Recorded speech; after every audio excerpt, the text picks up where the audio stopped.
If it's a happening event in sports these days, chances are a special visitor or two will be dropping in. Our whole mission as Golden Knights is to kind of bridge the gap between the United States Army and the American public. They do that by putting on a show. After starting off as an air show act in 1959, the Golden Knights have since become a fixture in pregame festivities. Tuesday was going to be their first arrival at the American Legion World Series in Shelby. It does not get old. Like I said, everything's different. It's always different conditions, different locations, so every time you're always on your toes. Every jump is a little different. For me, however, it was a whole new experience. Even watching their prep work was exciting. We do a quick safety brief. Everybody basically mocks exiting the aircraft, and they all fly to their slots. Shortly after rehearsals, what they call dirt dives, it's time to get up in a plane. And we're going to join them. Takeoff went off without a hitch. Well, that is, if you discount the fact they deliberately left the back door open. All right, so the very first guy going out of the plane is going to be our narrator, so starring Griffin Mueller, you talked to him earlier. But instead of jumping, I saw a lot of circling. Eventually, I figured out what was going on. Well, we've reached a little bit of a hurdle. They wanted to get to about 2,000 feet. That's the bare minimum requirement in order to jump. Unfortunately, right now, the weather has limited the plane to about 1,300 feet. We're landing. We're done? Yeah. Just like that, I was taken back down to earth. Though disappointed, I knew it was for the best. The biggest thing is always safety first. As for the Golden Knights, they still got to the game. Sure, maybe they didn't have a flashy entrance, but they still had an opportunity to do some good. When people meet a soldier for the first time, it's us. Mike Lissette, Charlotte Sports Live. One could say Brittany Apgar has a bit of a defiant streak.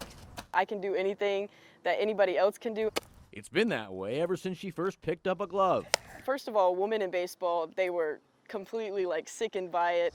Part of it is proving people wrong, I love that. but there's also something much more selfless at play. When I was in my mother's womb, they did an ultrasound and they were able to see that I was gonna be deformed with my arm not making it past my elbow. Yet in athletics, Apgar never used it as an excuse. I have my glove on my throwing hand. Inspired at the age of 2 by fellow one-hand pitcher Jim Abbott, the Greenville native always figured if the former Yankee could do it, And the ground ball is short. so could she. No hitter for Jim Abbott. You know, he's heard his whole life he can't make it to the majors, and so he made it his mission to go to the majors. Now 18 and a rising sophomore on the Greensboro College softball team, Apgar is well into her own mission, and it's one that continues to amaze. How many surgeries have you had? I've had 12. The operations have given her arm more functionality. Though she still can't grip a ball, she can do just about everything else. I really want my story to get on a bigger scale.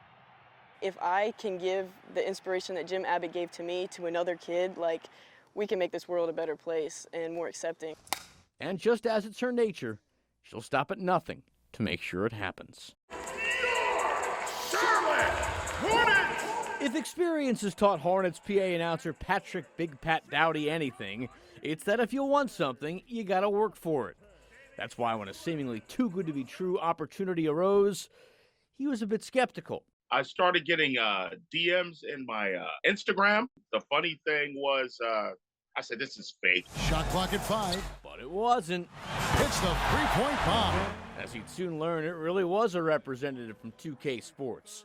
And they wanted Dowdy, then about to enter his 17th year as the public address voice of the Hornets, to be in the soon-to-be-released video game NBA 2K22. He gets it in there. They said, hey, Big Pat, you've been the best. I love that growl you have. Wearing number 3, here's Terry Rozier. And so, even though he had never played it before, Dowdy was game to be in the game.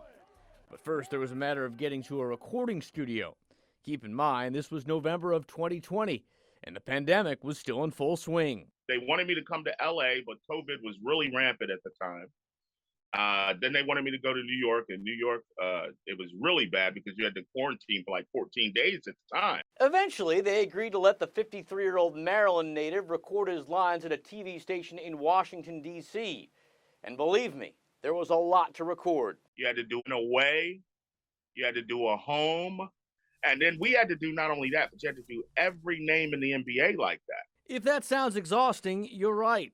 The process ended up taking 8 days, with each session going anywhere from 4 to 7 hours. However, the long days gave him time to experiment. That's where I first unveiled the LaMelo Ball intro. LaMelo Ball! Then came the waiting. With the game set to come out in September of 2021, Dowdy had to keep quiet about his involvement. For a while, he did pretty well. Until the one day he didn't. And buddy, they are watching social media because I got a call and emails within 10 minutes of putting it out there. And I said, listen, it's my fault. He may have messed up keeping a secret, but he believes he nailed his part. For the dunk! He treated the recording sessions like it was a real game. And the results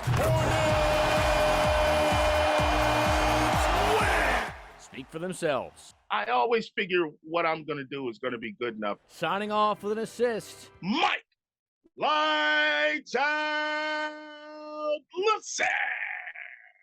Charlotte Sports Live. And Washington powers it through.